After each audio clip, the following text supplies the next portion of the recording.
কাজল আমাদের অনুষ্ঠানে আপনাকে স্বাগত জানাচ্ছি। আপনি কি আমাকে শুনতে পাচ্ছেন? জি, ওয়ালাইকুম আসসালাম। জি। আমরা আপনাকেও বর্তমানে যে পরিস্থিতি হচ্ছে সেই পরিস্থিতি বিষয়ে আমরা একটু আপনার মতামত জানতে চাচ্ছিলাম যে জুলাই সনদ দেওয়া হয়ে গেল ১ বছরের মাথায়। তারপরে প্রধান উপদেষ্টা একটা স্পষ্ট ঠিক নির্বাচনের তারিখ ঘোষণা না করলেও একটা রোড ম্যাপ উনি ঘোষণা করেছেন যে ফেব্রুয়ারির ২য় সপ্তাহে মধ্যে বাংলাদেশে জাতীয় নির্বাচন হতে যাচ্ছে। আবার এদিকে সরকারপন্থী বা বলে পরিচিত যে কিংস পার্টি এবং তাদের সরকারের খুবই ঘনিষ্ঠ দল বলে পরিচিত জামাত ইসলামী, তারা আবার বলছে যে পিআর পদ্ধতি ছাড়া তারা নির্বাচন হতে দিবে না।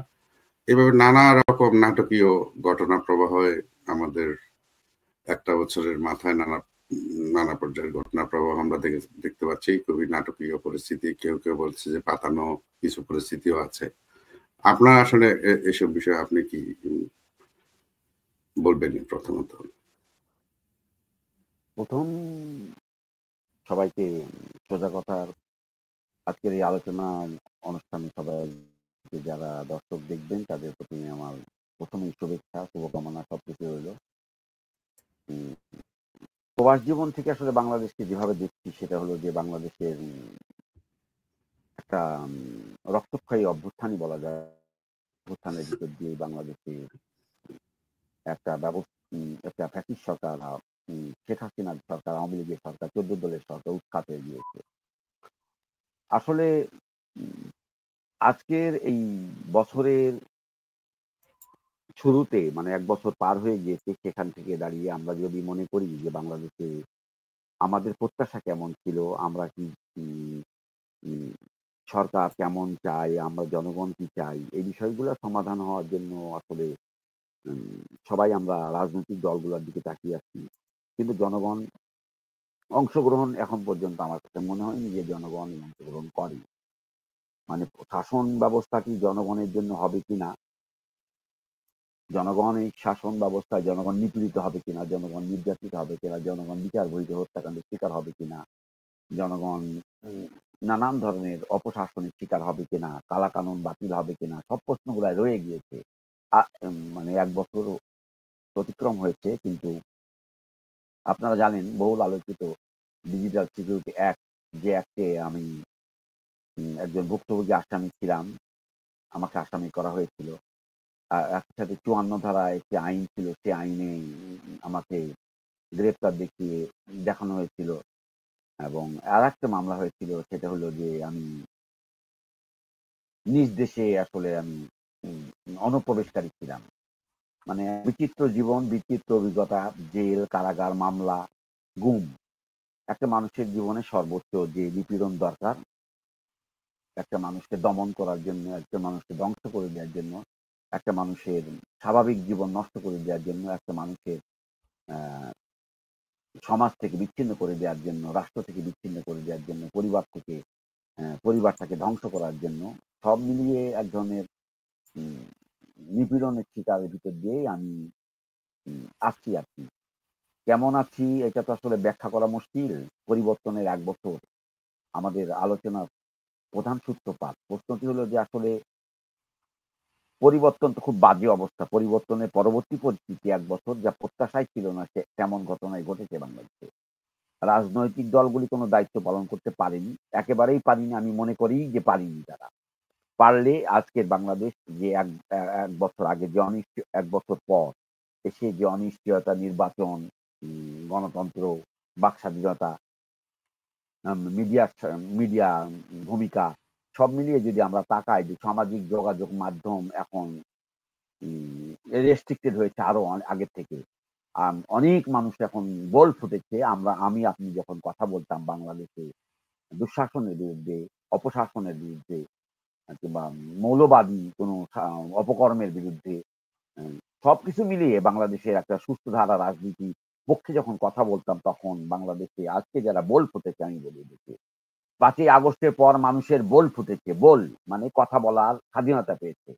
কথা বলার স্বাধীনতা অর্জনের জন্য যে ত্যাগ আমরা করে গেলাম বাংলাদেশে, যে ভূমিকা আমরা পালন করে গেলাম, সেটার সাথে যদি আমি মিলাতে চাই আজকের বাংলাদেশ, নিশ্চয়ই এটা আমার কাঙ্ক্ষিত বাংলাদেশ না। আমি মূলত যেটা মনে করি যে একটি সমাজ, একটি রাষ্ট্র, একটি পরিবার তার সুসম্পর্ক, ভালো সম্পর্ক আ এবং সঠিক অভিভাবকত্বের প্রশ্নটা জরুরি হয়ে দাঁড়ায় যে সেটা কেমনভাবে সুষ্ঠুভাবে পরিচালিত হবে কিনা। ৫৪ বছরের ইতিহাসে বাংলাদেশে কখনো, কখনো ভালো সময় গিয়েছে, সামান্য সময়। উম কিন্তু দিনকে দিন আমরা দেখেছি যে একটা সময় মানে 71 এর ইতিহাস যদি আমরা তাকাই তাহলে 71 এর পর আমরা 52 থেকে শুরু করতে পারি। অনেকে আবার 48 মানে 47 বলে। হ্যাঁ, মেনে নিলাম 47 সবই মেনে নিলাম। কিন্তু স্বাধীন বাংলাদেশ যে 71 এই গঠন হয়েছে, বাংলাদেশ নামে একটা রাষ্ট্রটি আলাদাভাবে একটি রাষ্ট্র হিসাবে স্বীকৃতি হয়েছে, সেটার সাথে সামগ্রিক অনেক লড়াইয়ের ফসল তো একটা বাংলাদেশ ভূখণ্ড, রাষ্ট্র, সরকার তৈরি হয়েছে। কিন্তু কোনো ক্ষেত্রে এই বাংলাদেশে সঠিকভাবে পরিচালিত হয়নি। এখনো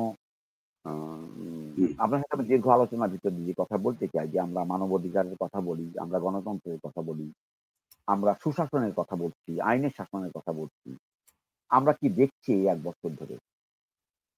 আমরা কি দেখলাম যে একটা নতুন জেনারেশন যারা উম এই অভ্যুত্থানের পার্টিসিপেটরি এবং তারা অংশগ্রহণকারী এবং এখানে নানান ধরনের কথা উঠে আসলো। ১ম এ বৈষম্যবিরোধী আন্দোলন, ছাত্র আন্দোলন, তারপর থেকে এনসিপি, এরপরে ধরেন ব্যাঙের ছাতার মতো রাজনৈতিক দল গঠন। ব্যাঙের ছাতার মতো। পরিবর্তন আমি দেখছি ব্যাঙের ছাতার মতো। কাজটা কি এদের? আপনি যদি ফলো করেন আমার কাছে মনে হয়েছে সবাই যে এরা লুকিয়ে ছিল শেখ হাসিনার শাসনকালে এদের ওই যে অপকর্মগুলা তারা করতে পারেনি স্বাধীনতার নামে, সেই শেখ হাসিনা চলে যাওয়ার পর তাদের বিকাশ ঘটে গেল বাংলাদেশে। বিস্ফোরণ ঘটল। এবং শেখ হাসিনার শাসনকাল মানুষ আগেই ভালো ছিলাম কথাটা এমনভাবে বলার পর্যায় তৈরি করা হলো বাংলাদেশে যে মানুষ এখন সন্ধ্যার পরে মানুষ বের হতে ভয় পায়। মেয়েরা তো খুবই নিরাপত্তাহীনতায় চলে গেছে। বিশ্ববিদ্যালয়গুলি মৌলবাদী সংগঠনগুলা আ পশ্চাৎপদছন্ন বিজ্ঞান ভিত্তিক যাদের কোনো স্বপ্নই নেই, বিজ্ঞান ভিত্তিক তারা আ আ মানে আপনি যদি বিজ্ঞান বলতে সামাজিক যোগাযোগ মাধ্যম বোঝেন তাহলে তো ভুল হবে বিজ্ঞান। এটি বিজ্ঞান বলতে একটি বিজ্ঞানের একটি অংশ। মতামত প্রকাশের একটি মাধ্যম। সেই মাধ্যমকে আপনি উৎকর্ষতা বলতে পারেন না। এটি যেমন ধরেন এই যে স্টেমে আমরা কথা বলছি, এটি একটি ব্যবস্থা তৈরি করেছে সেটাতে আমরা ব্যবহার করছি। মানে আমরা যেটা মানে আমরা সেটা ব্যবহার করছি। Facebook আমরা ব্যবহার করছি, সামাজিক যোগাযোগ মাধ্যম আমরা ব্যবহার করছি। একটা সমাজ বা একটা দেশ বা একটা রাষ্ট্র সামনে কিভাবে আগায়? কিভাবে আগায়? সেটা পরিবর্তনটা কিভাবে হয়? আপনি আমি না চাইলে তো পরিবর্তন হয়েছে পারে। কেউ চায় না পরিবর্তন হোক। পরিবর্তনটা তো কারোর উপরে নির্ভর করে না। পরিবর্তনের জন্য আমরা সিচুয়েশন যে তৈরি করতে বিষয়টা আপনাকে আপনার সাথে একটু যোগ করতে চাই যেটা হচ্ছে যে আমরা যে বিষয়টা যে গত বছরের 5ই আগস্টে সারা দেশে যেভাবে ছাত্রদের আন্দোলনকে আসলে ঘিরে বা কেন্দ্র করে সাধারণ মানুষের মধ্যে যে সাধারণ মানুষ যে আকাঙ্ক্ষা দেখেছিল যে একটা মুক্তির আকাঙ্ক্ষা নিয়ে তারা স্বৈরাচার ফ্যাসিস্ট বিরোধী আন্দোলন করেছিল এবং সেই সরকার বাংলাদেশ থেকে তারা পালিয়ে গেছে এবং এমনকি এমন পালানো যে বাইতুল মোকাররমের ক্ষতি পর্যন্ত পালিয়ে গেছে। দেখ সেটা আমরা জানি না তারা যদিও বলেন একটা কথা তারা প্রায়শ বলেন যে একটা মেট্রিকুলাস যেটা আমাদের প্রধান উপদেষ্টা 8ই আগস্ট 2024 এ যে সরকারটা গঠিত হয়েছে তার প্রধান উপদেষ্টা বলেছেন যে ডক্টর ইউনূস বলেছেন যে এটা সাধারণভাবে পরিবর্তন হয়নি একটা ম্যাট্রিকুলাস প্ল্যানের অধীনে এই পরিবর্তনটা হয়েছে। তো এটা একজন ওই শাসনে আপনি নিজেও ভুক্তভোগী ছিলেন আমরা নানাভাবে ভুক্তভোগী ছিলাম কথা বলার অপরাধে আমাদের আমরা নানাভাবে ভুক্তভোগী ছিলাম বা বাংলাদেশে অনেক মানুষজন ভিন্ন ভিন্ন মতের মানুষজন তারা মামলা হামলা গুম নির্যাতন নানাভাবে শিকার হয়েছিলেন। আমরা এটা অস্বীকার করব না যে সেই আমলে উন্নয়ন অবশ্যই হয়েছে নানা ক্ষেত্রে উন্নয়ন হয়েছে নানা ক্ষেত্রে অগ্রগতি হয়েছে জাতির এসব ক্ষেত্রে বিশেষ করে নারী শিক্ষা এবং অবকাঠামো অনেক ক্ষেত্রে উন্নয়ন হয়েছে কিন্তু সেই উন্নয়নকে উন্নয়নকে অজুহাত করে জনগণকে ভোটের অধিকার থেকে বঞ্চিত করা হয়েছে এবং ভিন্ন মতকে নানাভাবে দমন করার চেষ্টা, একটা বিশেষ করে প্রধান যে রাজনৈতিক প্রতিদ্বন্দ্বী তাকে নিশ্চিহ্ন করে ফেলার চেষ্টা করা হয়েছে এবং কিছু অপ্রাতিষ্ঠানিক শক্তিকে, রাজনৈতিক শক্তি যারা বাংলাদেশের পক্ষে কখনো কাজ করেনি তাদেরকেও নানাভাবে উৎসাহিত করা হয়েছে ওই রাজনীতিকে, প্রধান বিরোধী দলকে নিশ্চিহ্ন করার জন্য। তার ফলাফল আমরা দেখতে পাচ্ছি। কিন্তু গত এক বছরে আদৌ কি আসলে আমরা গণতন্ত্রের পথে কোনো কিছু এগোতে পারছি? আজকে আমরা এক বছরের মাথায় যে ছাত্রদের প্রতিনিধি সরকারে আছে, সে গভীর রাতে সে একটা মানুষের বাসায় তার ইশারায় সেখানে আপনার তল্লাশি চলে, তার ইশারায় সেখানে চাঁদাবাজির অভিযোগ আসে এবং এগুলো বিশ্বাসযোগ্য অভিযোগ। তাদের পরিবারের কারণে তাদের স্থানীয় এলাকাবাসী বিভিন্ন রকম সমস্যার মধ্যে আছে, বিভিন্ন নির্যাতনের শিকার হচ্ছে, হত্যার শিকার হচ্ছে। এগুলো এখন নানাভাবে প্রকাশিত হচ্ছে এবং তারা যে ভাষায় কথা বলছে, সরকারের মধ্যে থাকা ছাত্র প্রতিনিধিরা বা সরকারের সমর্থিত যে কিংস পার্টি, তারা সরাসরি তারা কেউ নির্বাচন চায় না, তারা নানাভাবে ইয়ে করছে। এই এক বছরের মাথায় আসলে এই পরিস্থিতি কি আমাদের কাম্য ছিল? আপনি কি মনে করেন? একদম টু দি পয়েন্ট যদি একটু বলেন। আসলে উপদেষ্টা সম্পর্কে আমার বক্তব্য, এরা তো কেউ রাজনৈতিক কোনো অংশগ্রহণ করে না। এরা ছাত্র, ২ জন ছাত্র নেওয়া হয়েছে। এদের আগে কখনো ভূমিকা ছিল না। একটা ঘটনার ভিতর দিয়ে ভূমিকা সামনে এসেছে। বাট তার আগে এটা মাঠটা রেডি করতে গিয়ে রাজনৈতিক দলগুলি নানান ধরনের নিপীড়নের শিকার। সাংবাদিক, সাংবাদিক, লেখক, কবি, সাহিত্যিক সবাই নিপীড়নের শিকার হয়েছে। নিপীড়নের শিকারের ভিতর দিয়ে মানুষের ভিতরে আস্তে এটা অনেক বড় ডেভেলপ হয়েছে। একসময় অপশাসনের ডেভেলপের ভিতর দিয়ে মানুষের সহ্যের সীমা যখন অতিক্রম করে গিয়েছে, মানুষ তখন প্রস্তুত হয়ে গিয়েছে যে এরকম মার্কিনী ভূমিকায় আমরা নিশ্চয়ই তাদের কিছু সুফল আছে। যেমন তারা ক্রস ফায়ারের বিরুদ্ধে একটা ভূমিকা নেওয়ার কারণে বাংলাদেশে গুমের বিষয়ে ভূমিকা নিতে পারে না। ক্রস ফায়ার ভিতরে ভূমিকা নেওয়ার কারণে স্যাংশন-ট্যাংশন দিছিল ৫-৬ জনের বিরুদ্ধে। কিন্তু তারপরও বাংলাদেশে ওই স্যাংশন কার্যকর হয়নি বাংলাদেশে। স্যাংশন বলতে ওই ব্যক্তিগুলো যাদের উপরে দিছিল তারা সক্রিয় ছিল। তারা বাংলাদেশে সক্রিয় ছিল। আল মামুন। সবথেকে দুর্ভাগ্য বাংলাদেশের যে আল মামুন, আম আমি যখন গুম হই, আমার প্রসঙ্গটা এখানে আনতে হবে যে আইন মানে আমরা পরিবর্তনের কথা বলি বা যে বলছে আল মামুনকে আ মানে পুলিশের আইজি এখন উনি র‍্যাবের ডিজি ছিলেন। আমি যখন গুমে আটকিয়েছিলাম। আবার গুম আমি হয়েছিলাম বেনজির যখন র‍্যাবের ডিজি ছিল। মানে অদ্ভুত আমার ঘটনা যে বেনজির গুমের মধ্যেতেই চেঞ্জ হয়ে যায়। বেনজির চলে যায় পুলিশ মহাপরিদর্শক হিসাবে। আর আল মামুন চলে আসছে সেখানে তার হিসাবে। এই ২ টা টাইমের মধ্যেই আমার একটা টাইম অতিক্রম করেছি আমি। তো সেখান থেকে আমার দেখা মানে আমি তো নরমালি আমি খুব মনে করি যে বাংলাদেশের গণতন্ত্রের জন্য সকল শ্রেণী পেশার মানুষেরই ভূমিকা ছিল। বিশেষ করে জনগণের ভূমিকা ছিল বেশি আমার কাছে মনে হয় সবসময়।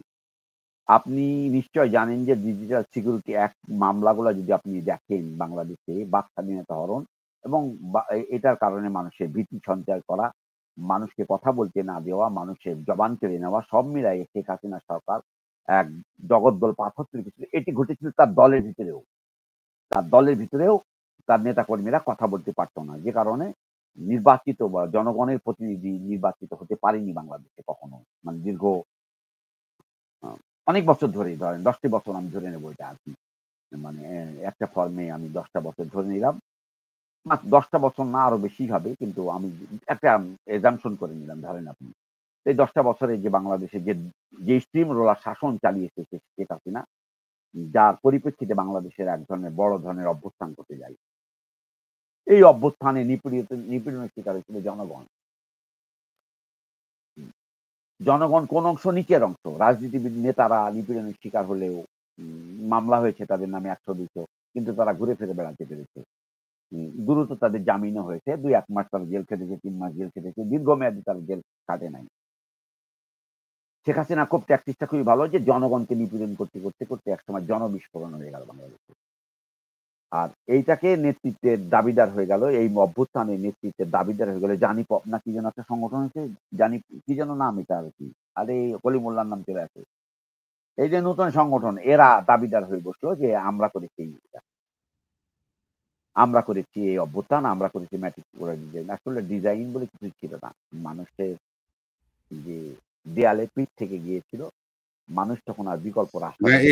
এই যে একটা কথা বলে যে যদি এদের ব্যাপারে কোনো সক্রিয় যারা ছিল সেদিন নেতৃত্বে ছাত্রদের মধ্যে তাদের দিক থেকে একটা কথা বলে যে হ্যাঁ তোমরা তো কিছুই করতে পারোনি, আমরা, আপনার কি মনে হয় এই যে যদি ছাত্রদের নেতৃত্বে যদি এই আন্দোলনটা না হতো, শেখ হাসিনা বা ফ্যাসিস্ট সরকারের কি তারা কি আসলে থাকতে পারতো না? এটা এই পরিবর্তনটা কি অবশ্যম্ভাবী ছিল না কোনো না কোনো ভাবে?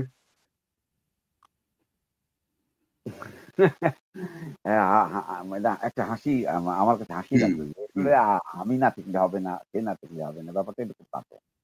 এটা হলো যে হুম, আপনাকে যদি ন্যাচারাল সায়েন্স যদি আপনি বুঝতে চান, যে সমাজবিজ্ঞান যদি আপনি না বুঝতে পারেন তাহলে সংকটটা অন্য জায়গায় ভাই। হুম, যেটা হলো যে সমাজ তার নিজের গতিতেই চলে। এটা হুম, আপনার আপনার উপরে নির্ভর করে সমাজ চলে না। একটা হুম, রাষ্ট্র যখন নিপীড়ক হয়ে যায়, জনগণ তখন প্রতিরোধের জন্য যোদ্ধা হয়ে তৈরি হয়ে যায়। এই এই যুদ্ধায় যতজন মারা গিয়েছে তার সবই সাধারণ মানুষ। আপনি ঢাকা বিশ্ববিদ্যালয়ের মতো একটা ঐতিহ্যবাহী জায়গায় ছাত্ররা মোটেও, আমি মনেই করি না ছাত্ররা মূল ভূমিকা পালন করেছে। হ্যাঁ, ঢাকা বিশ্ববিদ্যালয় থেকে বিস্ফোরণ ঘটেছে। আবার ছাত্ররা পালিয়েও গিয়েছে। তো এটা হলো যে এই আপনি যেভাবে বলেন যে এই যেহেতু কোনো সংগঠন ছিল না, নির্দিষ্ট কোনো হচ্ছে, পরে এরা নাম বৈষম্য বিরোধী একটা নাম দিয়ে, বৈষম্য কি বিরোধী? চাকরি চাইতে গিয়ে বৈষম্য বিরোধী তৈরি হয়েছে। সেখান থেকে আস্তে আস্তে একটা আন্দোলন গড়ে এই নিয়ন্ত্রণ চলে গিয়েছিল ভাই একেবারে বাইরে। এটা যখন হয় মানুষের আকাঙ্ক্ষা তৈরি হয়ে গিয়েছিল যে হাসিনার পতন হতে হবে এখন। কারণ হাসিনাকে কেউ তাড়াবে না, তাড়াতে হবে জনগণকে। জনগণই এটা ভূমিকা পালন করেছে। এই জনগণ সবসময় আপনি ৯০ এর অভ্যুত্থান বলেন, আপনি যদি ৬৯ এর অভ্যুত্থান বলেন, ৭১ এর যুদ্ধ বলেন, সবসময় জনগণ পার্টিসিপেট করেছে। জনগণ। দ্যা ফার্স্ট প্রায়োরিটি হলো জনগণ। জীবন দিয়েছে জনগণ, ফল ভোগ করছে লুম্পেন লুটেরা গোষ্ঠী। যারা মেটিকুলাস ডিজাইনের কথা বলে, এরা হলো আফটার অভ্যুত্থান, হাসিনা পলায়নের পর একটি মানুষও বলতে পারেনি হাসিনা পলায়ন করবে। হাসিনা চলে যাওয়ার পর আপনি বলছেন ব্রেকিং নিউজ।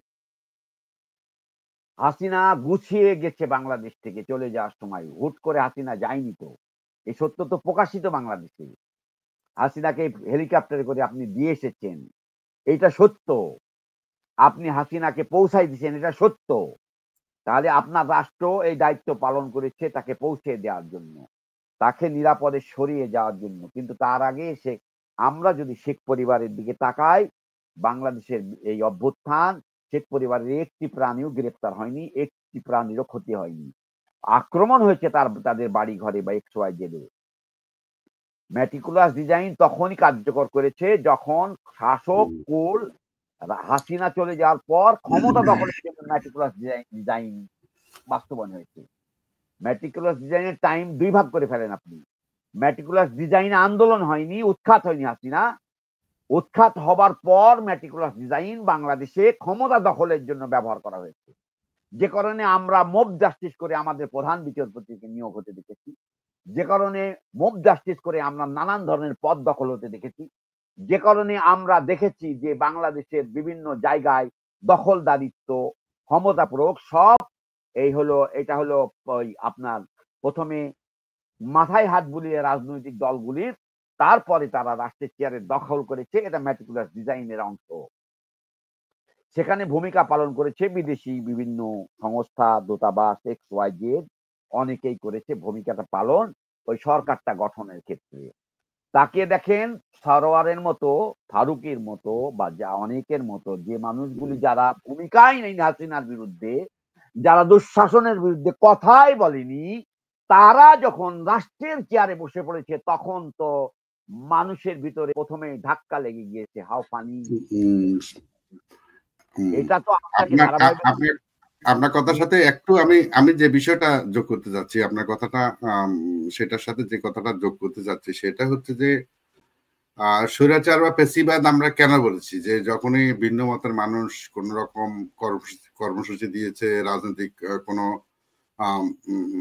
কোনো কর্মসূচি পালন করতে গিয়েছে, তখন তাদেরকে বাধা প্রদান করা হয়েছে। তারা যখন বিশেষ কোনো কথাবার্তা বলেছে, তারা যখন আপনার বলা হয়ে থাকে যে তারা যখন আপনার সুনির্দিষ্ট অভিযোগ করেছে, নানা বিষয়ে অভিযোগ উত্থাপন করেছে, দেশের সার্বভৌমত্ব, দেশের রাজনীতি, অন্য দেশের প্রতিবেশী দেশের ভূমিকা, নানা কিছু নিয়ে যখন প্রশ্ন উঠেছে, তখন তাদেরকে আমরা গুম করেছি, তাদেরকে আমরা নানাভাবে হেনস্থা করেছি। এবং সাংবাদিকদের মধ্যে, সংবাদকর্মীদের মধ্যে একটা অংশ তারা দায়িত্ব পালন, স্বাধীন সাংবাদিকতার দায়িত্ব পালন করেনি, এই কথাটা আমরা বলবো না। তারা হয়তো কেউ কেউ চেষ্টা করেছে, কিন্তু প্রমিনেন্ট ছিল যে তারা সরকারকে নানাভাবে তারা উস্কানি দিয়েছে।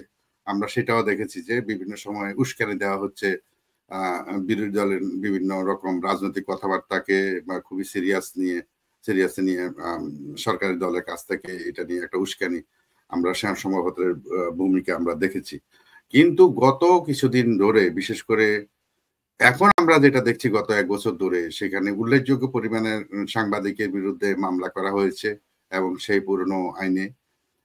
এবং আপনি দেখেছেন কিনা, এখনো সাংবাদিকদের মধ্যে অনেক অনেক নিউজ তারা এখনো করতে পারেন না বলে আমরা জানতে পারছি। এমনকি আপনি আরেকটা বিষয় দেখবেন যে তার প্রত্যেককে, যেমন প্রধানমন্ত্রীর প্রধান উপদেষ্টার প্রেস উপদেষ্টা সাংবাদিক সম্মেলন করে তিনি বলছেন যে এই এলাকায় শ্রদ্ধা নিবেদন করা যাবে না, ওই এলাকায় এই করা যাবে না। এখন এই সরকার যদি গত সরকারের বিভিন্ন দৃষ্টান্তকে যদি আপনার অনুসরণ করে, এমনকি বিচারপতিদেরকে 18 জন বিচারপতিকে একটা নোটিশের মাধ্যমে বেআইনি ভাবে, কারণ যে আইনের মাধ্যমে এই বিচারপতিদের অপসারণ করা হয়েছে সেই আইনটা বিচারপতিদের ক্ষেত্রে খাটবে না, এরকম কথা বলা আছে। এই আইন বিচারপতিদের ক্ষেত্রে বলবৎ হবে না। সেই আইন দিয়েই আমাদের 18 জন বিচারপতিকে আপনার চাকরিচ্যুত করা হয়েছে, তাদেরকে চাকরি থেকে বের করে দেওয়া হয়েছে। এখন এই যে পরিস্থিতি আমরা দেখলাম, এই আমরা ফেসিবাদ তাড়াতে গিয়ে কি আমরা নতুন এক ফেসিবাদকে বাংলাদেশে কি এখন প্রতিষ্ঠা ইতিমধ্যে কি প্রতিষ্ঠিত হতে দেখেছি, যে ইতিমধ্যে এটা কি নতুন ফেসিবাদ নয়? আপনার কি মনে হয়? আমি শুরুতেই বলেছি, আমি অনেক সময় বলি, অনেক জায়গায় বলেছি, বারবার বলেছি, এটা নব্য ফ্যাসিবাদ, নমরুদবাদ। মানে আপনি যদি ফেরাউনের শাসনের কথা যদি বলেন, তাহলে হাসিনা ছিল ফেরাউনের শাসন কার্যকর করেছে বাংলাদেশে। ফেরাউনকে তাড়ানো হয়েছিল, ফেরাউন পানির তলে ডুবে মারা গেছে। কিন্তু আমরা যদি নমরুদের শাসন দেখি, নমরুদ স্বয়ং আমাদের স্রষ্টা আল্লাহর প্রতি সরাসরি যুদ্ধ অংশগ্রহণ করেছিল এবং সে তীর নিক্ষেপ করেছিল উপরে। তা আপনি শাসনকালটা দুই ধরনের না, একেবারে পরিষ্কার পরিচ্ছন্ন ভাবে এটা একটা নব্য ফ্যাসিবাদ। এবং যারা এখন পর্যন্ত এই ফ্যাসিবাদের আশায় প্রত্যাশায় বসে আছে যে ফ্যাসিবাদ স্বেচ্ছায় চলে যাবে, ফ্যাসিবাদ নির্বাচন দেবে, অনেক ঘটনা বাকি আছে, 6 মাস এখনো বাকি আছে। আপনারা আশাবাদী, আমি কিন্তু আমি যতক্ষণ পর্যন্ত নির্বাচনটি না হবে ততক্ষণ পর্যন্ত আমি আশাবাদী না। নির্বাচন হলেই হবে না, জনপ্রতিনিধি নির্বাচিত হবে কিনা, জনপ্রতিনিধি নির্বাচিত হবে কিনা, নির্বাচন না। নির্বাচন তো করলেন আমি গুন্ডা পান্ডা ডাকাত খনি মার্ডারারকে নির্বাচিত করে ফেললেন। মানে আসলে জনগণের কল্যাণের জন্য জনপ্রতিনিধি নির্বাচিত হবে কিনা, রাজনৈতিক দলগুলি তাদের স্বচ্ছতা বজায় রাখবে কিনা, যে নেতারা অর্থ নেই বিত্ত নেই কিন্তু জনগণের সাথে তারা লেগে আছে, মাঠে ময়দানে কষ্ট সমস্যা সংকলনে সব সময় আছে, সেই নেতাগুলা মানে নির্বাচিত প্রতিনিধি হয়ে আসতে পারবে কিনা, এটা বিরাট প্রশ্ন বাংলাদেশের মানুষের জন্য, যে বিরাট প্রশ্ন। আর এই যে নতুন জোনাকি পোকার দল, যাদের বয়স হয়নি, খুব খারাপ ল্যাঙ্গুয়েজে বলতে হয়, এখনো বালই ওঠেনি, তারা আয়নায় দেখে নিজেদের বাল। ঠিক আছে, আমার বক্তব্য আপনার কাছে শ্লাঘ মনে হতে পারে, যারা জীবনের কোনো নিজস্ব অভিজ্ঞতা নাই, নিজের লেখাপড়ার অভিজ্ঞতাটুকুই নাই, তারা রাষ্ট্র পরিচালনায় বসে রাষ্ট্রের কি বেহাল দশা করেছে বাংলাদেশে, জনগণকে জিজ্ঞাসা করলে আপনি জানতে পারবেন। একজন রিকশাওয়ালাকে কি কারণে আপনি গ্রেফতার করছেন? কেন? ধরেন আপনি বঙ্গবন্ধুকে ঘৃণা করেন, এক্স ওয়াই জবর করেন। না, আপনি বঙ্গবন্ধুকে আপনি ঘৃণা করতে পারেন। বাংলাদেশের ৩০% মানুষ কিন্তু বঙ্গবন্ধুকে তো ঘৃণা করে না। আপনি ঘৃণা করছেন না। আপনি তার কর্মকে সমালোচনা করবেন। আপনি অন্যের মতকে প্রকাশিত হতে দিবেন। আপনি যারা মূল অপরাধী তাদেরকে আপনি একটা নিউজ করেছেন আজকেই যদি বলি, এই যে প্রসঙ্গটা এসেছে আপনার সামনে যে ৪০,০০০ কোটি টাকা সন্ধান পাওয়া গিয়েছে। ওটা পাচারের। আচ্ছা ভাই, পাচার তো হাজার লক্ষ হাজার কোটি টাকা, ১০ লক্ষ হাজার কোটি টাকা পাচার হয়েছে। আমরা কত টাকা উদ্ধার করতে পেরেছি এখন? কত টাকা আমরা কি জানতে পারি? আমরা শুরুতেই আমি বলেছিলাম, আমি চ্যানেল 24 এ চ্যানেল 24 এবং ইয়েতে বক্তব্য মানে আমার একটা সাক্ষাৎকার প্রকাশ হয়েছিল রয়টার্সে। সেখানে আমি বলছিলাম যে রাষ্ট্র ব্যবস্থা বদলের জন্য ১ম দরকার যিনি রাষ্ট্রের চেয়ারে বসবেন তিনি তার সম্পদের হিসাব দিয়ে বসবেন। তিনি তখনও বসেননি। কিন্তু দুর্ভাগ্য সেটি এবং না, এবং আজ তারা বলেছিল যে হ্যাঁ, তারা বলেছিল যে তারা হিসাব দিয়ে বসবে। আসিফ নজরুলরা বলেছিল যে তারা সম্পত্তির হিসাব দিবে। আমরা কি দেখলাম? আমরা দেখলাম ডক্টর ইউনূস চিট করলো বাংলাদেশের সাথে। চিট। কেমন সেই চিট? নিজের করের মামলা প্রত্যাহার, গ্রামীণ ব্যাংকের সুবিধা নেওয়া, নানান ধরনের সুযোগ সুবিধা নিলেন আচ্ছা, ব্যক্তি ইউনূস সুবিধা নিয়েছে, বাকিগুলা কি বসে আছে? বাকিগুলা নিশ্চয়ই একজনও বসে বিষয়ে আমি বলি আপনাকে ভাই, আমি বলি I don't believe anybody উপদেষ্টা যে তারা চুরি করেনি বাংলাদেশে। একটি ফেরেস্তাও নেই বাংলাদেশে। আর স্বজন প্রীতি আছে, নিয়োগ আছে, নানান ধরনের রাষ্ট্রীয় পদে আছে, ঢুকে গিয়েছে। আপনি যদি বিবিসি সংবাদদাতা বাংলাদেশে আজকে যদি দেখেন, বাংলাদেশের রাষ্ট্রদূত বাংলাদেশের প্রেস মিনিস্টার হিসাবে সে আছে, সে কি বাংলাদেশে ফেরত যাবে? বলেন, সে কি জানতো না যে তত্ত্বাবধায়ক এই সরকারের আয়ু মাত্র ১ বছর? আমি বিবিসির চাকরি ছেড়ে দিয়ে চলে যাচ্ছি লন্ডনে কেন? What is this? এটা মানে কি? আমি বলতে চাই, আমার জানার ইচ্ছা তো, আমার জানার ইচ্ছা খুব, অনেক জানার ইচ্ছা। যে আপনি তো জানেন ১ বছর, ১.৫ বছর, ২ বছরের মধ্যে চরম ঝাটকা খাবে সরকার। কোনোভাবে যাদের কোনো বেজ লাইন নেই, ডক্টর ইউনূসের নিজের কিছু নেই। জনগণ, সে গতকালকে বলেছে, আমাকে জনগণ শুনেছে। What the hell are you talking doctor Yunus? আপনি কি বলেন এ কথা? জনগণ বলেছে। আমি তো কাজল আপনাকে আপনার মতো লোককে আমি তো চাইনি রাষ্ট্রে। কখনো চাইনি, কোনোদিন চাইনি, একটা মুহূর্তের জন্যও চাইনি। কেন চাইনি? আপনি ফ্যাসিবাদ বিরোধী কোনো ভূমিকা নেননি। আপনি হাসিনা বিরোধী কোনো ভূমিকা নেননি। আপনি দুঃশাসন বিরোধী কোনো ভূমিকা নেননি। আপনি গুম বিরোধী কোনো ভূমিকা নেননি। আপনি বাক স্বাধীনতা হরণের বিরুদ্ধে কোনো ভূমিকা নেননি।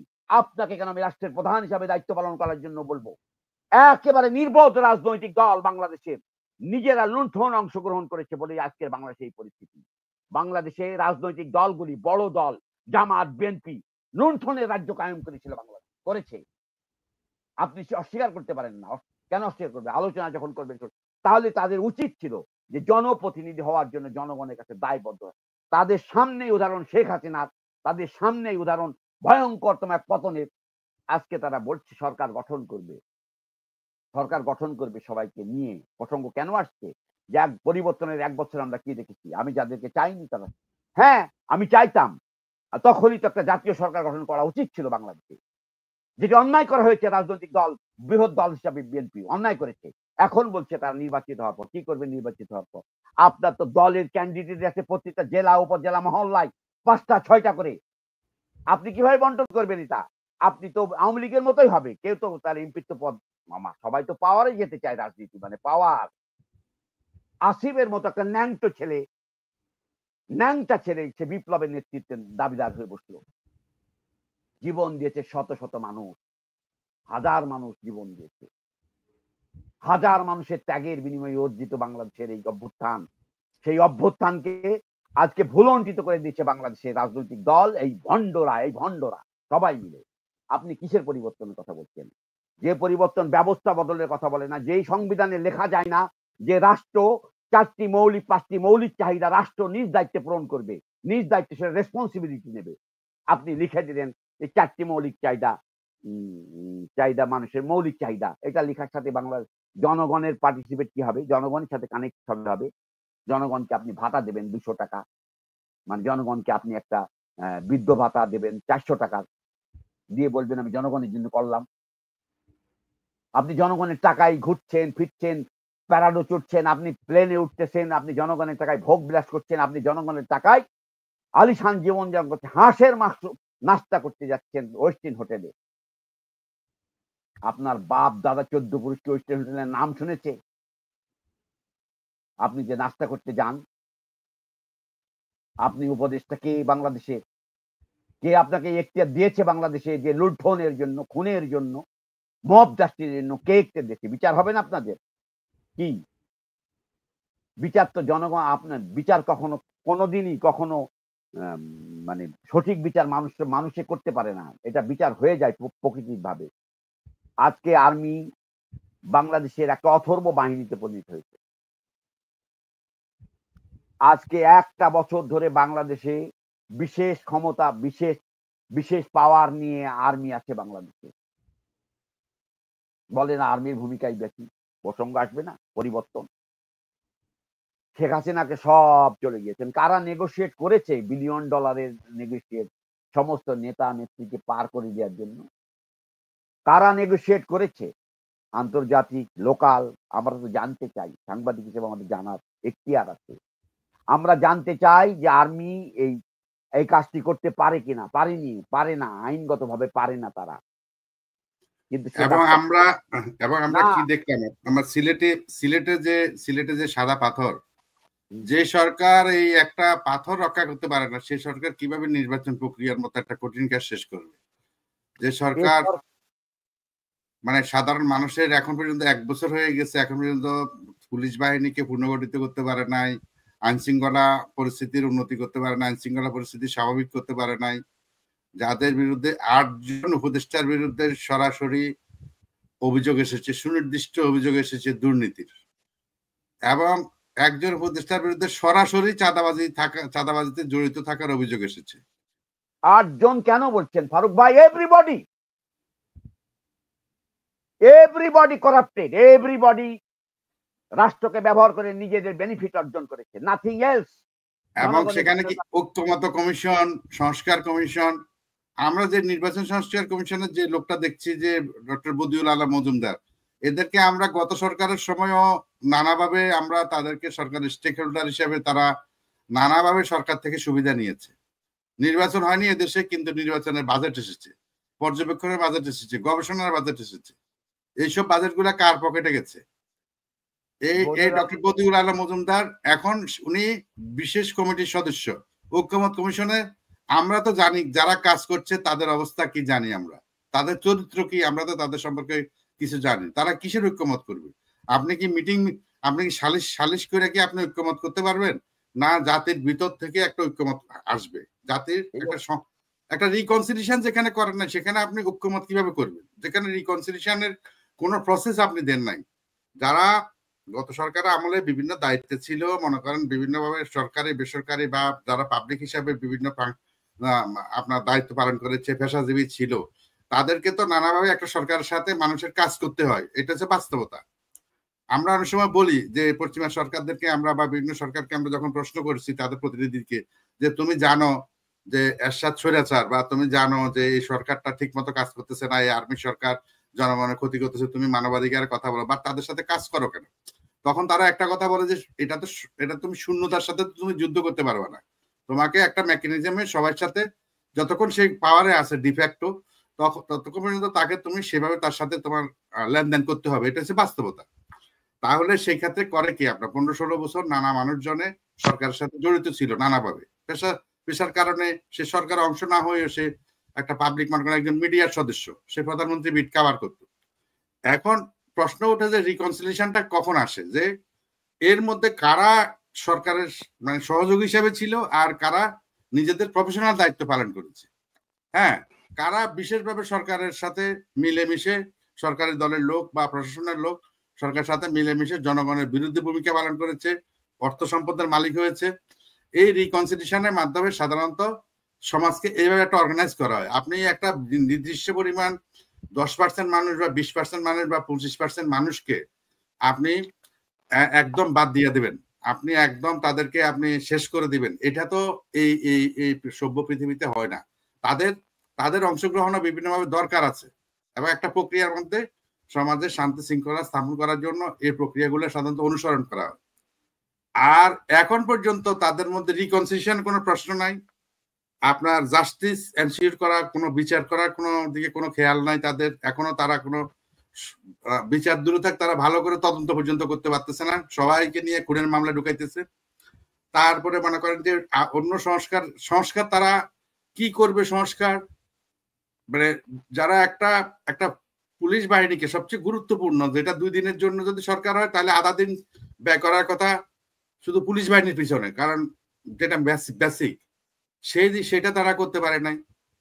তারা এখন এখন উনি আপনার নির্বাচনের কথা বলেছেন, প্রধান উপদেষ্টা আবার বলতেছেন যে হ্যাঁ এই অবস্থায় নির্বাচন হলে কি হবে না হবে। আমি এত দোদুল্যত মানের মধ্যে আসলে আপনি যে কথাটা বলেছেন যে আপনি বিশ্বাস করেন না যে উনি ইচ্ছা করে ক্ষমতা ছাড়বেন, এটা আপনি বিশ্বাস করেন না, তাহলে আমাদের কি আবারও কি পথে নামতে হবে না, বা কি প্রক্রিয়া ওনার বিদায়টা হবে আপনি কি মনে করেন? দেখেন, ইতিমধ্যেই এদের তাদের আমি অন্যভাবে দেখি জিনিসটা, যে হাসিনা একজন দুঃশাসক, উনি চলে গিয়েছেন, বিদায়।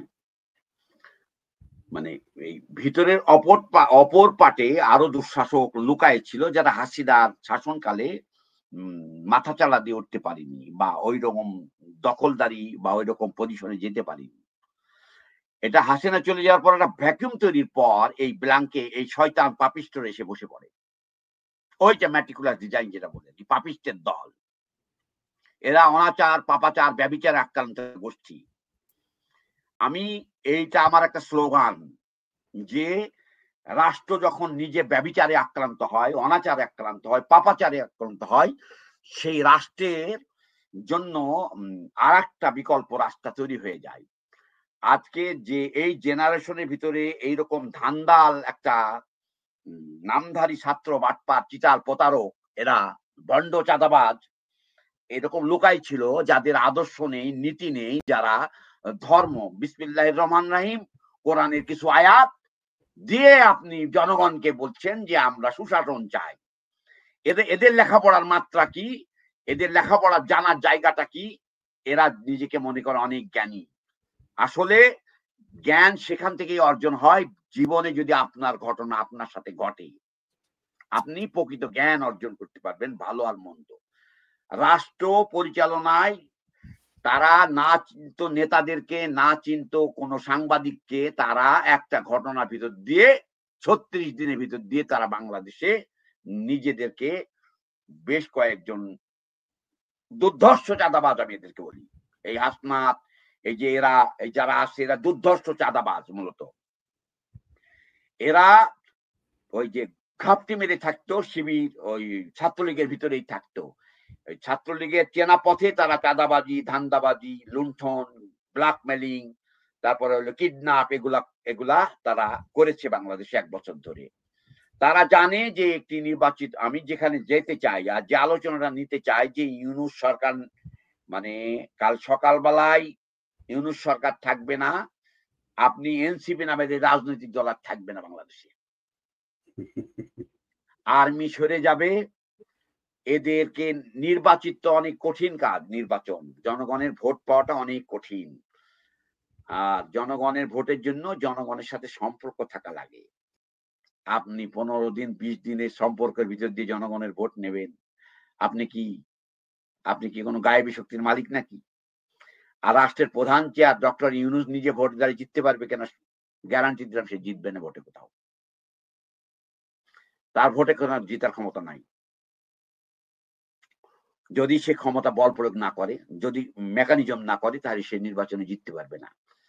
আর এই দুধের বাচ্চা, দাঁত পড়েনি, দাঁত ওঠেনি, এখনো দুধের দাঁতই ভাঙেনি, তারা আজকে রাষ্ট্রীয় পরিচালনায় নিয়ে গেছেন আপনি মানে ইচ্ছা করে নিয়ে গেছে। এগুলা কিন্তু আপনারা যদি ভেবে থাকেন যে এটা ওই যে ম্যাটিকুলাস ডিজাইন, এটা হলো একটা গেম। আন্দোলনকারী শক্তিগুলাকে ভেঙে দেওয়া, আন্দোলনকারী ছাত্রদের ভিতরে বিভেদ সৃষ্টি করা, আন্দোলনের মূল স্টেক ছাত্র এবং শ্রমিকরাই হয় মূলত আন্দোলনের লড়াকু ফোর্স। সেই ফোর্সটাকে ভেঙে চুরে খণ্ড খণ্ড করে দেওয়া, এটা হলো একটা ম্যাটিকুলাস ডিজাইন। এই ডিজাইন সে বাস্তবায়ন করেছে বাংলাদেশে তার কিছু নিজস্ব এজেন্ডা বাস্তবায়নের জন্য। সে হঠাৎ এসে আবার বলছে গতকালকে যে আমি জনগণ আমাকে বসাইছে। আমি তো আবার হু দা হেল আর ইউ ডক্টর ইউনূস, তোমাকে জনগণ বসাইছে। জনগণ বসানোর জন্য তো রাজনৈতিক দল আছে, এমপি হয়, মন্ত্রী হয়, নির্বাচিত হয়, জনপ্রতিনিধি হয়। তোমাকে জনগণকে ভোট দিছে? তোমাকে কি জনগণ ভোট দিয়ে বসাইছে? আমি কাজল তো তোমাকে আমি কাজল তোমাকে ভোট তো দূরে থাক, লাত্তিফটা দিয়ে ফেলাই দেবো। আমি লাত্তিফটা দিয়ে ফেলাই দেবো, এক লাত্তিফটা দিয়ে ফেলাই দেবো আমি ডক্টর ইউনূসের মতো লোকদেরকে। এরা বাটপা, চিটার, প্রতারক, ভণ্ড। এদেশের এনজিওর নামে নারীদেরকে মানে দেহ বিক্রি করাইছে। কত লাখ নারী দেহ বিক্রি করেছে উপর আল্লাহ ছাড়া কেউ জানে না। কিস্তির দেহ এই সেই ব্যবসায়িক। এ তো আল্লাহ তার বিচার করছে, তাকে রাষ্ট্রের চেয়ারে বসাই দিয়ে। এবং যাওয়ার সময় সে ন্যাংটা হয়ে যাবে। এটাই হলো আমার ধ্যান জ্ঞানের সাধনার ফল। আমি মনে করি তারা ন্যাংটা হয়ে চলে যাক বাংলাদেশ থেকে। আপনি জানতে চেয়েছেন তারা কিভাবে যেতে চায় বাংলাদেশ থেকে। তারা যেতে চায় ন্যাংটা ফ্যাংটা হয়ে। হাসিনা যেমন উলঙ্গ হয়ে দৌড় মেরেছে বাংলাদেশ থেকে তার দলবল নিয়ে, তার থেকেও জঘন্যভাবে চলে বিদায় হোক। আমি চাই না আগামীকাল ডক্টর ইউনূস আর একদিন ওই রাষ্ট্রের চেয়ার ব্যবহার করে বা কোনো কথা বলুক বাংলাদেশের জনগণের উদ্দেশ্যে। আমি চাই আজকেই নির্বাচনের জন্য মানে নির্বাচনকালীন সরকার গঠন করে বাংলাদেশে এখনই গণতন্ত্র ফেরানোর জন্য রাজনৈতিক দলগুলিকে ঐক্যবদ্ধ হয়ে এখনই দখল নিয়ে নিতে হবে রাষ্ট্রটাকে। আজকে আপনি দেশের রাষ্ট্রপতির আপনি ছবি ফেলে দিচ্ছেন, রাষ্ট্রপতি চেয়ারে বসে আছে, তাকে কু করেছেন কালকে? আপনি সংবিধানে বাংলাদেশের অর্জিত সংবিধান ৩০ লাখ শহীদের রক্তে অর্জিত সংবিধান, বাংলাদেশের পতাকা, বাংলাদেশের জাতীয় সঙ্গীত, আপনি সেগুলোকে বিতর্কিত করে দিয়েছেন বাংলাদেশে। ইচ্ছা করে করেছেন আপনি ডক্টর ইউনূস বাংলাদেশে। আপনার এই উপদেষ্টা গোষ্ঠী, একজন সামিয়া চৌধুরী, ফরাদ মাজার, কিছু মনে করেন না, তার বউকে দিয়েছে এক লাইনে, সে আর ডায়লগ দিয়ে বেড়ায় বাংলাদেশে। এইরকম ভণ্ড প্রতারকদের দল বাংলাদেশে আজকে দুঃশাসন কায়েম করেছে জনগণের উপরে। জনগণের কথা বলে, জনগণ চিনিস কাকে তুই বেটা? কোন জনগণকে চিনিস তুই বেটাটা? কোন জনগণের সাথে তোর সম্পর্ক আছে বাংলাদেশে? তোর জনগণ হলো এলিট ক্লাস, তোর জনগণ হলো লুণ্ঠনকারী, তোদের জনগণ হলো লুণ্ঠনকারী, বদমাইশ, লোফার, লুচ্চা, চোর, প্রতারক, ভণ্ড, ধাপ্পাবাজ, তদবিরকারী। তোদের জনগণ হলো সেই জনগণের বিরুদ্ধেই তো জনগণ বিদ্রোহ করে বাংলাদেশ। এই রাষ্ট্র ক্ষমতা আবার দখল নেওয়া দরকার। জনগণের শাসনের জন্য আজকে ঐক্যবদ্ধ লড়াই। যে কাজটি প্রথমে হতো সেই কাজটি করতে দেয়নি বাংলাদেশের রাজনৈতিক দলগুলি। রাজনৈতিক রাষ্ট্র পরিচালনা করার যোগ্যতা না থাকার রাজনীতি করায় ছেড়ে দেওয়া উচিত বাংলাদেশের রাজনৈতিক দলগুলির। এটা আমার বক্তব্য। আপনি রাষ্ট্রপতি হতে পারবেন না, আপনি দেশের নায়ক হতে পারবেন না, আপনি দেশে লড়াই করবেন। আপনি যদি নাই পারেন রাষ্ট্রের চেয়ার চালানো, তাহলে আপনি রাজনীতি ছেড়ে দিয়ে চলে যান, হাতে চুরি পড়েন, চুরি পড়ে ঘুরে বেড়ান বাংলাদেশে। জনগণের উদ্দেশ্যে কি বক্তব্য দেন? ঐক্যবদ্ধ রাজনৈতিক দল সিট বন্টন করে কি জনগণের সমস্যার সমাধান হবে নাকি বাংলাদেশে? পররাষ্ট্র মন্ত্রণালয় একটা ফোনে জারি করে দিচ্ছে যে আপনি রাষ্ট্রপতি সই না হবেন। What the hell? কি রাষ্ট্র? কি এটা? কি এই বিচার বিবেকটা অবৈধ হয়ে গেছে বাংলাদেশে।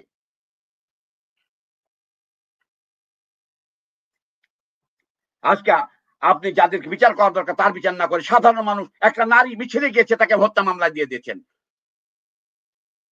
একজন দিন খাটা মানুষ আওয়ামী লীগের মিছিল করতে গিয়েছে, মিছিল মার্কে টাকা দিত, তখন তো মানুষ টাকা ছাড়া তো কেউ আসেনি আওয়ামী লীগের মিছিল মিটিংয়ে। সে কর্মী হোক আর যেই হোক, তো সংসার চালানো লাগবে, সেই সব মানুষকে আপনি দিয়েছেন মামলায় আসামি, মূল আসামি আপনি সব ছেড়ে দিয়েছেন। অস্ত্রধারী আসামি, বড় বড় অস্ত্র যারা ব্যবহার করেছে, যারা অস্ত্র রাখছে, যারা ক্যাডার, আপনি জেল খালি করে দিয়েছেন সন্ত্রাসীদেরকে, আপনি জেল খালি করে দিয়েছেন মৌলবাদ জঙ্গিদেরকে। আপনি আবার বলেন কথা বলেন, এগুলো বললে তো আইনের শাসন কোথায় আছে? আইনের শাসন বাংলাদেশে। সবচেয়ে ইন্টারেস্টিং হচ্ছে যে মানে আপনার সাবেক রাষ্ট্রপতি হামিদ সাহেব যখন বাইরে গেল তখন তারা শুরু করলো যে হ্যাঁ এটা অনেক সাবোটাজ হয়ে গেছে, এই হয়ে গেছে, সেই হয়েছে। উনি যখন আবার ব্যাক করে আসলো, আমার ইন্টারপোলের মাধ্যমে ফিরে নিয়ে আসবে এই স্বরাষ্ট্র উপদেষ্টা। তারপরে আবার উনি যখন ব্যাক করে আসলো তখন ওনাকে আর কিছু করার, আমরা চাই না যে রাজনৈতিক হয়রানি, আমরা চাই না আসলে যেই করুক। এমনকি আপনার যারা কেন রাজনৈতিক হয়? আব্দুল হামিদকে অন্যায় করেনি বাংলাদেশে? হ্যাঁ, যারা যে অপরাধটা করেছে, এখন আপনি খায়রুল হক বিচার বিভাগের তার রায়ের যে ট্যাম্পারিংটা আছে, সেই ট্যাম্পারিং এর ক্ষেত্রে তার বিরুদ্ধে যে অভিযোগটা আছে, আপনি তার বিরুদ্ধে সেই মামলা না দিয়ে আপনি তাকে হত্যা মামলায় আপনি তাকে গ্রেপ্তার করছেন। এই আসিফ নজরুল কি জানে না এই মামলাগুলো টিকবে না? এখন আসিফ নজরুল্লাহ হয়তো একটা সমঝোতা আছে কিনা আওয়ামী লীগের সাথে, যে আমরা হোক এভাবেই হইলে আমাদের উপর যাতে গায়ের উপর না আসে এবং নির্বাচিত সরকারের উপর আসলে বার্ডেনটা দিয়ে দিবে, তারা যদি সেভাবে বিচার না করতে পারে তাদেরকে সহজে দোষারোপ যাবে। এই কারণে সম্ভবত আমি একটা কথা বলি, নির্বাচিত সরকার যারা আসবে তারা কি এই বিচারের বাইরে থাকতে পারবে নাকি? এই বিচার তো না, তাদের এড়াতে পারবে না। স্পেশাল গেমের মধ্যে পড়বেই। হ্যাঁ, এখন এখন আসিফ নজরুল্লাহ তাহলে গত 1 বছরে কি করলো? তারা সে বলতেছে আমাদের লুচ্চামি, ভণ্ডামি, বাটপারি, চিটারি, প্রতারণা, এগুলাই আসিফ নজরুল্লাহ করেছে 1 বছর ধরে। আর এবং মানুষজন ডক্টর মানে কলিমুল্লাহ, নজরুল হাসান কলিমুল্লাহ, সে তার বিরুদ্ধে বেগম রোকেয়া বিশ্ববিদ্যালয়ে অভিযোগ ছিল, তার বিরুদ্ধে দুর্নীতির অভিযোগ ছিল, এগুলো আমরা দেখেছি। কিন্তু যখনই সে কথা বলা শুরু করলো বিভিন্ন মাধ্যমে, তখনই আপনি মানুষকে সে একই আমলের মতো, যে আপনি যখনই মানুষ কথা বলবে তখনই তার মামলা বের করে নিয়ে আসবেন, তখনই তাকে দুর্নীতির মামলা, এই মামলা, সেই মামলা, এই মামলাগুলো তুলে নিয়ে আসবেন। এগুলো তো আসলে কাঙ্ক্ষিত না। তার বিরুদ্ধে যদি কোনো ইয়ে থাকে, এরপরে আবার শুরু হয়ে যায় কি আপনার সোশ্যাল মিডিয়ার মধ্যে, হ্যাঁ সে এই করেছে, সে করেছে। আপনার এখন মানে সোশ্যাল মিডিয়া, সরকার যেমন একটা অস্থিরতা, আপনি সোশ্যাল মিডিয়াতে দেখবেন যে একটা মারাত্মক অস্থিরতা কাজ করতেছে। আগে আমরা ফ্যাসিস্টের বিরুদ্ধে সংগ্রাম করেছি, এক টোনে ইয়াটা করেছি। এখন 5ই আগস্টের পরে বেশ কিছু বিপ্লবীর জন্ম হয়েছে। আপনার এইসব এই গুপ্ত বিপ্লবীর জ্বালায় আপনি সোশ্যাল মিডিয়াতে এখন কাজ করা যাচ্ছে না। তারা কি বলতেছে, এবং মানে সরকার যেমন এলোমেলো চলতেছে, সোশ্যাল মিডিয়াকেও তারা এলোমেলো করে দিছে। এখানে লক্ষ লক্ষ টাকা আপনার খরচ করা হচ্ছে ম্যানিপুলেশনের জন্য, মানুষের স্বাধীন মতামতকে আক্রমণ করার জন্য। মানে যে কোনো ভাবে আপনি যদি একটা ভ্যালিড কোশ্চেন ওঠেন, সেখানে তারা নিয়ে আসবে 47, নিয়ে আসবে আপনার 71, নিয়ে আসবে আপনার 72 to 75। আবার 72 to 75 ভিকটিমদের যদি রাজনীতির কথা বলেন, শিয়া শিকদারের কথা তারা বলে। আবার শিয়া শিকদারের রাজনীতির কথা বলবে যে আর ওইটা তো সন্ত্রাসী কার্যক্রম ছিল। তাহলে সন্ত্রাসী মানে ওদের এইভাবে, মানে বাংলাদেশের মনে হয় সম্ভবত এইরকম পরিস্থিতি, একটা কোমা সরকার, একটা কোমায় থাকা একটা সরকার, অথর্ব সরকার, পাশাপাশি সব দিকে সমাজের মধ্যে যে একটা অস্থিরতা, যে মানুষের মধ্যে যে অসহায়ত্ব, এত অসহায় মনে মানুষ কখনো ছিল না, এমনকি চরম স্বৈরাচার আমলে। না, আমি এর কথা বলি, বাজারের খবর বলি এবার। আপনি জানেন না বাজারে মানুষ বাজার করতে পারে না এখন আর। জিনিসপত্র বেচা কিনা হয় না, এমনি খাদ্য তো খাওয়া লাগে, তাই কম কম আর বেশি করে কিনা লাগে, কিন্তু সেটা সামর্থ্যের বাইরে চলে গেছে মানুষের। মানুষ একটা বিশাল জনগোষ্ঠী, আপনি যেভাবেই দেখেন, যে অ্যাঙ্গেল থেকেই দেখবেন, একটা জনগণ, একটা বড় অংশ। আপনি নির্বাচনের কথা বলছেন, আপনি তো নির্বাচনে একটা বড় ধরনের ফাউল গেম খেলতে যাচ্ছেন আগামী দিনে। মানে হাসিনা যে নির্বাচন করে গেছে, আপনি তো সেই নির্বাচনী পথে হেঁটে গেছেন। আপনি কিভাবে মানে ইনক্লুসিভ নির্বাচনী করবেন আমাকে বলেন। আমি বুঝলাম। তাহলে আওয়ামী লীগের যে মানে আপনি আওয়ামী লীগের 34% লোক বা 35% লোক বা 25%, সর্বনিম্ন 25% লোক মানে রাষ্ট্রবিরোধী, রাষ্ট্রে তাদের কোনো অধিকার নেই, তারা কেউ না, তাদের ঘর বাড়ি পুড়িয়ে দেবো, মব জাস্টিস করবো, তাদের নিয়ে মামলা করবো। মামলার বাণিজ্যে 6 লাভ কোর্ট বারান্দা এখন। মামলা বাণিজ্যে 6 লাভ। আজকে সেই মামলা ভুক্তভোগী কারা? সাধারণ মানুষ। সাধারণ মানুষ। আর অসাধারণ মানুষ যারা, তাদের তো লুণ্ঠনের টাকা আছে, তাদের প্রশ্ন বাদ দেন, তারা সংখ্যায় কত? এটা গোনা সংখ্যা। এই যে আমরা যেমন দেখছি 40,000 কোটি টাকা পাচার করেছে, 365টা 364টা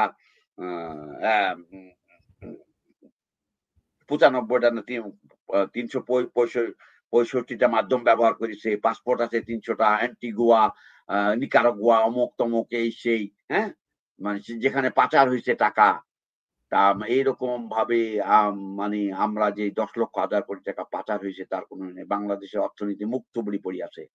আজকেই আমার পরিবারের সাথে আমি কথা বলেছি, মুখ থুবড়ি পড়ে গেছে। ধন্যবাদ জনাব শফিউল আলম কাজল, শফিউল ইসলাম কাজল। আমরা দর্শক, আমরা এতক্ষণ জনাব সাংবাদিক শফিউল ইসলাম কাজলের সাথে কথা বললাম সরকারের নানা বিষয়। এই সরকার যে নানাভাবে নানা ক্ষেত্রে ব্যর্থতার পরিচয় দিয়েছে, এবং আবারও আপনাকে বলি, একটা কথা বলি, সেটা হলো যে সরকার, এটাকে সরকার আমি কখনোই বলিনি, কোনোদিনই বলিনি, এরা হলো বিদেশি এজেন্ট। বিদেশি এজেন্ট হোক, সমস্যা নেই, এরা দেশপ্রেমিক না, এরা দেশদ্রোহী এবং দেশ বিরোধী। আপনি বলেছেন যে এরা, আমি বলি যেটা সেটাই আমার কাছে পরিষ্কার, আমার ভাবনার জগৎ, এখানে আমার বক্তব্য, এখানে আপনার কোনো বক্তব্য না, আমার বক্তব্য। আমি বিশ্বাস করি এদের বিচার হতে হবে বাংলাদেশে। আমি বিশ্বাস করি হাসিনার যেমন বিচার হবে, পাল্টা যারা পিছন থেকে মানে কাছে থেকে হত্যা করেছে তাদেরও বিচার হবে বাংলাদেশে। এটা হবে বাংলাদেশে। কিভাবে হবে? আইনগতভাবে হোক, বেআইনগত ভাবে হোক, বিচার কিন্তু বাংলাদেশে ঘটে যাবে। আপনি কোনোভাবেই রুখতে পারবেন না। আপনি আমার বাড়ি জ্বালিয়ে দেবেন আর আমি আপনার বাড়ি জ্বালাবো না, এই স্বপ্ন দেখাতাম না, নির্বোধের কাজ। আপনি গণতন্ত্রের নামে, গণতন্ত্র হলো পরমত সহিষ্ণুতাকে গণতন্ত্র বলে। গণতন্ত্র কাকে বলে? পরমত সহিষ্ণুতাকে গণতন্ত্র বলে। আওয়ামী লীগ যে অপরাধটি করেছে তার থেকে যদি আমি বেশি অপরাধ করে ফেলি তাহলে আমি নিশ্চয়ই আরো বড় অপরাধী। ওই জন্য আমি নাম দিয়েছি নমরুদের শাসন। ইউনূসের শাসন নমরুদের শাসন। ইকুইভ্যালেন্ট ইউনূস হলো নমরুদ। ধন্যবাদ আপনাকে। দর্শক, আমরা আবারও কথা বলবো শফিউল ইসলাম কাজলের সাথে। আমরা দীর্ঘ সময় আপনার আলোচনা শুনলেন। এই অনুষ্ঠান যারা পরবর্তীকালে দেখবেন তাদের সবাইকে আমরা আমাদের পক্ষ থেকে শুভেচ্ছা জানাচ্ছি। আজকে এই রোববার, এই সপ্তাহান্তে লন্ডন থেকে আপনাদের সাথে আমরা যুক্ত ছিলাম। বাংলাদেশে আসলে যে বর্তমানে যে পরিস্থিতি, আমাদের অনেক কথাই বলতে ইচ্ছা করে, তারপরে আমরা অনেক সময় আসলে এই বিষয়গুলো আমরা সেভাবে অনেক সময় হয়তো বলতে পারি না সময়ের কারণে, বা এত চাপ আসলে মানসিকভাবে নেওয়া যায় না। সবচেয়ে বড় সমস্যা হচ্ছে যে মানসিকভাবে অনেক চাপ নেওয়া যায় না, কারণ এই সংগ্রামের মধ্য দিয়ে আমাদেরকে চলতে হচ্ছে। বারবারই নানা রকম অপকৌশলের কাছে জাতির আকাঙ্ক্ষা পরাজিত হচ্ছে। আশা করি বাংলাদেশ একদিন সব অপকৌশল থেকে বেরোয় মুক্ত হয়ে একটা সুস্থ গণতান্ত্রিক, শোষণমুক্ত গণতান্ত্রিক বাংলাদেশ হবে, যেখানে মানুষ তার মর্যাদা এবং অধিকার নিয়ে বাঁচতে পারবে। রাষ্ট্র যেখানে মানুষের ন্যূনতম বেঁচে থাকার প্রয়োজনে, অর্থনৈতিক প্রয়োজনে মানুষের সহযোগী হয়ে মানুষের